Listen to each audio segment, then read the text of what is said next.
40,000। হ্যাঁ, আলহামদুলিল্লাহ। তো আমার বাচ্চার মতো রাস্তা সে কইরা দিচ্ছে আল্লাহ। রিক্সা চালাইতে কে বলছে আপনাকে? এখন বলছেন এক সপ্তাহ। হ্যাঁ, এক সপ্তাহ হয়ে গেছে? হ্যাঁ, এক সপ্তাহ হয়ে গেছে। তো এক সপ্তাহ হয়ে গেছে দেখে বের হয়ে গেছেন? হ্যাঁ, কি করব? এটা কোনো কথা হইলো? কি চাওয়া, কি করতে চান? এখন মানে আপনার যেভাবে যেটা ভালো হয়, আপনার কি ভালো হয় সেটা বলেন।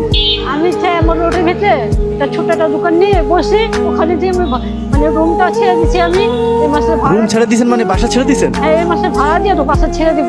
তো থাকবেন কোথায়? মানে ওই যে ছোট্ট একটা যে দোকানটা নিবো আমি ওই দোকানটার ভিতরে থাকবো, ওই দোকানটার ভিতরে থাকবো, ওই দোকান থেকে সব করবো। আপনার 3,000 টাকা লাগবে ভাড়া। জি। তারপর দোকান অ্যাডভান্স 10,000। জি। হ্যাঁ, 13,000। আর মাল আনতে ধরেন আরো 20,000। 20,000 টাকা হলে তো যথেষ্ট। হ্যাঁ, ইনশাআল্লাহ। 30, 32, 33, আচ্ছা ধরেন 35,000। হ্যাঁ, এখন আপনারা যদি আমি 40,000 টাকা দিই, হ্যাঁ, হ্যাঁ, আলহামদুলিল্লাহ। তাহলে কি দোকান দিবেন?